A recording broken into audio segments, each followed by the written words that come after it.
Report করবে। 400 শিশু মারা গেছে, আপনি এখন সংবাদ সম্মেলন করে বলবেন যে তদন্ত কমিটি হবে। আকবর হোসেন, আমি ওই টিকা বা টিকা ম্যানেজমেন্ট এই সম্পর্কে একটু আপনার মতামত জানতে চাই।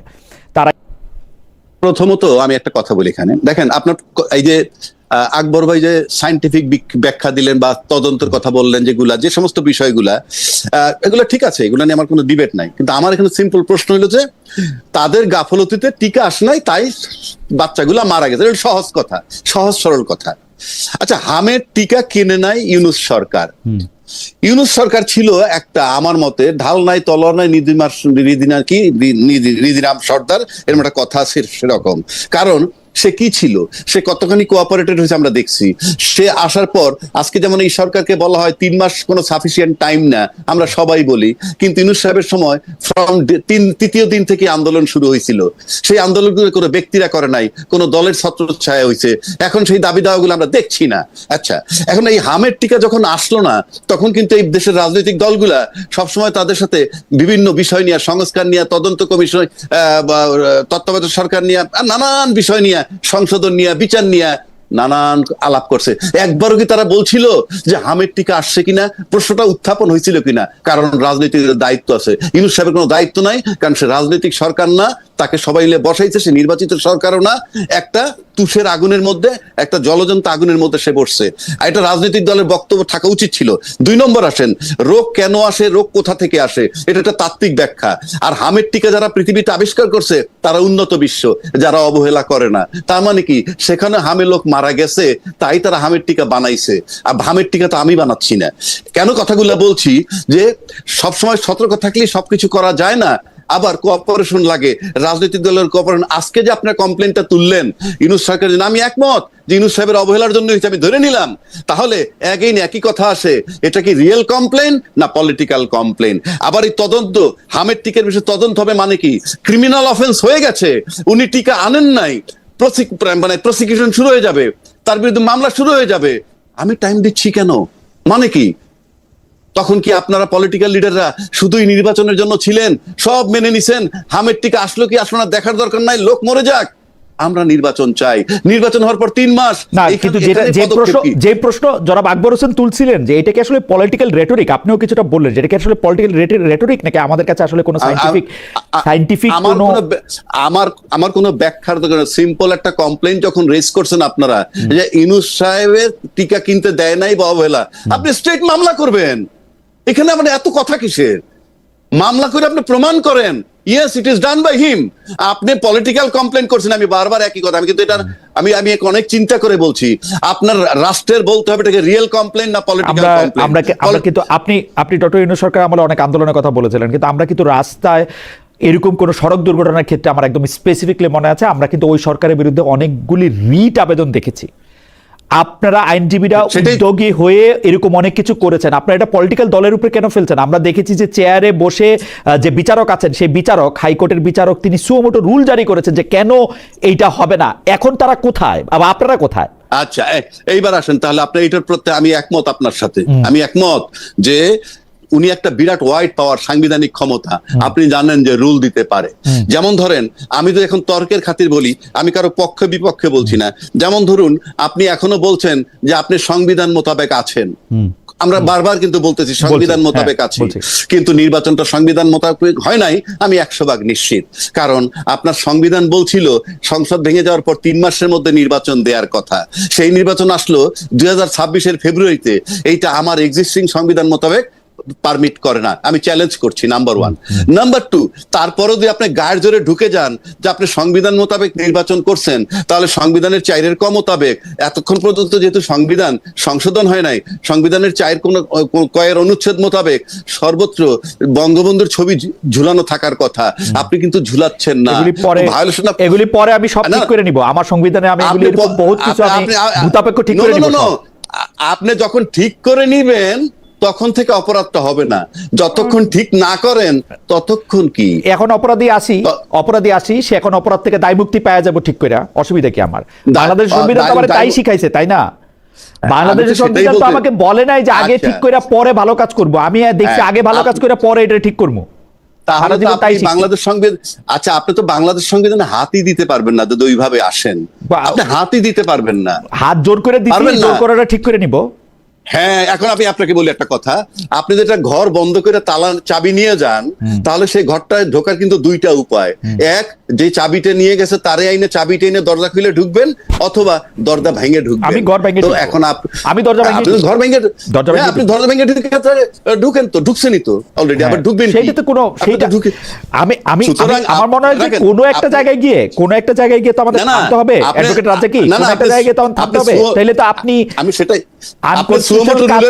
কনস্টিটিউশনের জন্ম থেকেই আমি সুমোটো রুলের জায়গায় আসছি। আপনি যেটা বললেন, তা আপনি যখনই দরজা ভেঙে ঢুকবেন তখনই তো আমার রুল দেওয়ার ক্ষমতা আছে। আমি দিচ্ছি না কেন? আমি দিচ্ছি না এই কারণে আমি আপনার অধীনস্থ। তাই ভাই, আমি নরমাল, আমি সহজ জিনিসটা বুঝি। আমি বুঝি আমাকে 106 করে আমাকে ডাইকা জিজ্ঞেস করা হয়েছে যে এইগুলি, যে কাজগুলি আমি করছি সেই কাজগুলি ঠিক আছে কিনা। আমার ব্রাদার জাজেরা সবাই মিলা বৈশা, চিফ জাস্টিস সহ সবাই মিলা বলছে যে ঠিক আছে। আমি এই জায়গা থেকে আসি, এটা যদি ঠিক থাকে তার পরের গুলি, কারণ আমি যদি এখন ওই ক্ষুদ্রতম কণা বাইর করতে চাই অনুর মধ্যে, পরমাণুর মধ্যে, এই সেইটা তো কোথাও গিয়ে তো আমার থামতে হবে। আমি একটা জায়গায় আচ্ছা খালেদ ভাই, আমি আপনার একটা সিম্পল প্রশ্ন করি, যদি আপনাকে আমার প্রশ্ন করা ঠিক না, আমি আপনার কাছ থেকে আপনার কাছে বোঝার জন্য, আমি একটা, মনে করেন আমি একজন ছাত্র, আপনি একজন টিচার। আচ্ছা বলেন। না আপনি ধরেন, আমি এটা জানার জন্য যেই প্রশ্নগুলো আমাদেরকে এতক্ষণ আপনি করলেন, কথার কথা, সেই প্রশ্নগুলোর সাথে যারা কনসার্ন ব্যক্তি, তাদেরকে কি আপনারা করতে পারেন না? এই কাজটা কি আপনাদের না? না, অবশ্যই আমাদের, কিন্তু আমরা উনাদেরকে পাই না, মানে স্পষ্টত ক্ষমতায় বসার পরে পান না মানে কিভাবে? আমি একটা কথা বলি, কিছুক্ষণ আমরা হত্যা মামলার কথা বলছি, যেমন একটা সাগর রুনি হত্যা মামলা 14 বছরে তদন্ত রিপোর্ট হয় নাই, সেটা কি আপনারা প্রশ্ন করতে পারেন না? আচ্ছা আরেকটা আসেন, আমি আজকে আবার আরো 10 কোটি বার হত্যার কথা মনে আছে? আপনার শারমিন রিমা হত্যার কথা মনে আছে? হ্যাঁ, মনে আছে। আচ্ছা, শারমিন রিমা হত্যাকার নিজামুদ্দিনের মেয়ে, ঠিক আছে? সেই মামলাটা সাকসেসফুল ছিল কেন জানেন? শুধু মিডিয়া কাভারেজের জন্য। আপনার মনে আছে? আমরা প্রতিদিন পত্রিকায় দেখতাম মুনির খুকু, জি, ওদের কথা বলতে প্রতিদিন দেখতাম ফলো আপ আসতো, আপনি বলেন সত্য কিনা? প্রতিদিন অলমোস্ট ফলো আপ আসতো। আপনি কি আমাকে প্রশ্ন করতেছেন, উত্তরটা দিতে দিবেন? আচ্ছা, উত্তরটা দিতে দিব। আমি উত্তরটা দিই। শারমিন রিমা, আমি যদি ভুল না করে থাকি, শারমিন রিমা হত্যাকাণ্ডটা ঘটছিল হচ্ছে 90-এর দশকে, মানে 90-91 এরশাদ সাহেবের মৃত্যুর, বা এরশাদ সাহেবের ক্ষমতা থেকে চলে যাওয়ার পর তখন বাংলাদেশে চাঞ্চল্যকর বলি আমরা যেসব হত্যাকাণ্ডগুলিকে বা মিডিয়া যেগুলিকে ফলো করবে সেগুলি যত পরিমাণ ছিল, তার থেকে এই 40 বছরে বা এই 35 বছরে তার পরিমাণ অনেক গুণ বাড়ছে। মিডিয়াকে প্রতিদিনই নতুন অসংখ্য জিনিসের সম্মুখীন হইতে হয়। এবং তারপর আমি বলি, 2012 সালে আমার বন্ধু সাগর সরোয়ার কিংবা তার স্ত্রী, তাদের দুজনের একসাথে নৃশংস ঘটনার পর যদি আপনি সংবাদ মাধ্যমের রিপোর্টের কথা বলেন, কয়েক লক্ষ রিপোর্ট হয়েছে, কিন্তু কয়েক লক্ষ। সেটাই তো বলছি, শারমিন রিমাকে নিয়ে কয়েক লক্ষ রিপোর্ট হয়েছে। না, শারমিন রিমার ক্ষেত্রে সেটা ছিল একক ঘটনা। 1 বছরের মধ্যে তার এই মুনির সাহেবের এবং খুকু মৃত্যুদণ্ড হয়েছে। অ্যাডভোকেট সিরাজুল হক তাদের লয়ার ছিলেন। সেইটার ঘটনাটা আর আজকের ঘটনাটা ডিফারেন্ট। আজকে পুলিশকে চার্জশিট দিতে আমরা বাধ্য করতে পারি না। আজকে 26, 14 বছর হয়েছে, 14.5 বছর। হ্যাঁ, 14.5 বছর, রাইট, 14.5 বছর। একটা চার্জশিট পুলিশ দিতে পারে না, কোর্টই তো যায় না। না, এই যে আমি তো বলছি, এই কেন যে পারলাম না, সেই প্রশ্নগুলো এর সাথে যারা সংশ্লিষ্ট তাদেরকে করেন না কেন? আমি বারবার বলছি আপনাকে, আপনারা সবাই মিলে কেন ধরছেন না? আমি আবারও বলতেছি, আকবর আরো ভালো করে বলতে পারবেন। একই প্রশ্ন বাংলাদেশের, মানে এই পর্যন্ত কয়জন স্বরাষ্ট্রমন্ত্রী, মানে যখন সাগরুনি মারা গেছে তখন হচ্ছে সাহারা খাতুনের পরে মহিউদ্দিন খান আলমগীরের পরে আরো যারা আসছেন, আমি নাম ভুলে গেছি, আসাদুজ্জামান খান কামাল একজন স্বরাষ্ট্র প্রতিমন্ত্রী ছিলেন, শাহরুখ খানের নাচের সামনে গিয়ে বসা পড়তেন, ওনার নাম ভুলে গেছি, ওই শামসুল হক টুকু।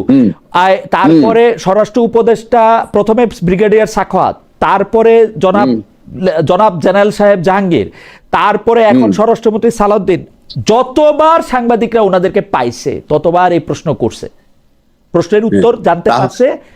আইন তার নিজস্ব গতিতে তাহলে- চলতেছে। 6 মাস হ্যাঁ, আবার সময় তাহলে- নেওয়া হয়েছে এই তদন্তের জন্য। 6 মাস, এই 5 দিন আগে। তাহলে আপনাকে আমি একটা রিকোয়েস্ট করব, কারণ আপনি যে সমস্ত জায়গায় বিচরণ করতে পারেন সেই সমস্ত জায়গায় বিচরণ করার ক্ষমতা আমাদের নাই। আপনি সাংবাদিক হিসেবে যেতে পারেন। আপনি কতগুলা কমপ্লেন, এই হামেদ টিকার কমপ্লেন, আপনি যুদ্ধ অপরাধীদের কমপ্লেন, শেখ হাসিনা হত্যা করছে কমপ্লেন, তারপরে যদি আরো যত কমপ্লেন আছে সেগুলো একটা জিনিস শুধু আপনি প্রশ্ন করবেন, কমপ্লেন রিয়েল নাকি পলিটিক্যাল। যদি রিয়েল হয় আমার মনে হয় যে- বিচার করবেন। আমার মনে হয় যে আর যদি এটা- পলিটিক্যাল হয়, আল্লাহর রাস্তে এই জিনিসগুলা স্টপ করেন। Okay. কারণ আমি সেদিন একটা ইন্টারভিউ দেখলাম, এমন একটা তৃতীয় শ্রেণীর ব্যক্তি, সে বলতেছে চায়না যখন 2080 কথা ভাবে, বাংলাদেশ তখন আবার 71 ফিরে যায়। এই যে আমাদের ট্র্যাজেডি, এটাই তো আমাদের কাছে খারাপ লাগে। আমাদের 71 আছে, 71 ধারাবাহিকতায় 24 হয়েছে, আমরা সামনের দিকে যাব। আমরা কি সামনের দিকে যাচ্ছি? গত একটা সেশন দেখলাম পার্লামেন্টে, ওই একই আলাপ হইছে, গুপ্ত সুপ্ত রাজাকার স্বৈরাচার।